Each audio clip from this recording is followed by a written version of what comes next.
This paper reports on preliminary experimental results of recently proposed mechanism kinematics for a leg robot.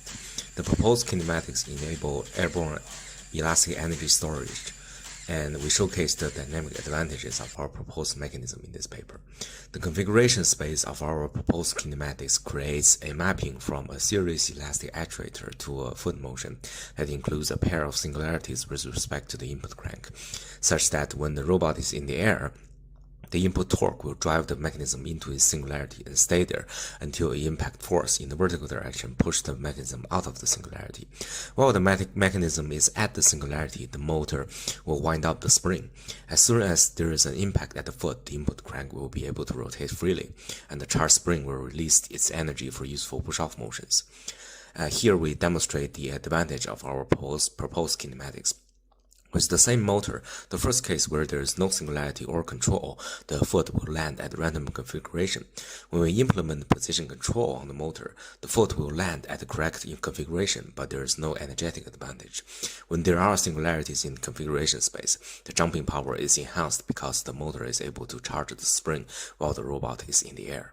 And the physical mechanism was designed and fabricated that possesses these proposed kinematics. Here is a kinematic diagram of the S-curve mechanism.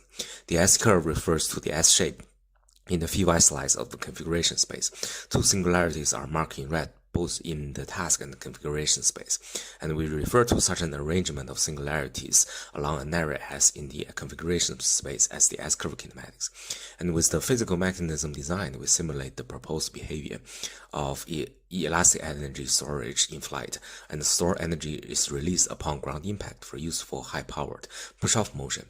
And once the robot is in the air again, the mechanism will recycle back to its singularities, and the jumping cycle repeats in a periodic manner.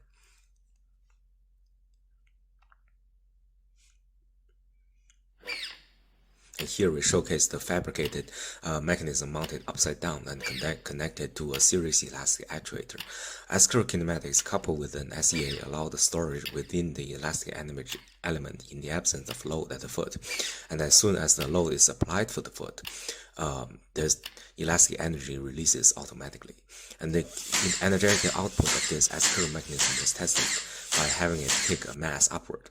While the mass is in the air, the SEA is capable of slowly building up elastic energy. Slowed down, we can see that the stored elastic energy is released over 23 milliseconds. Elastic energy is subsequently built up when the mass is in flight, which is about 471 milliseconds long. And that elastic energy is released automatically during short contact phases, and this motion continues in a periodic manner. And as an experimental control, we conducted the same test with a conventional rotary to linear slider crank mechanism.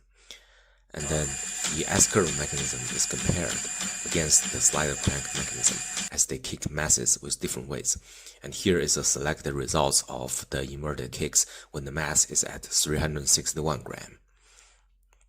And the results show that compared to a conventional rotary to linear actuator, S-curve kinematics demonstrated up to a 4-time increase in the kinetic output. And this was enabled by elastic energy stored while the mass was in flight.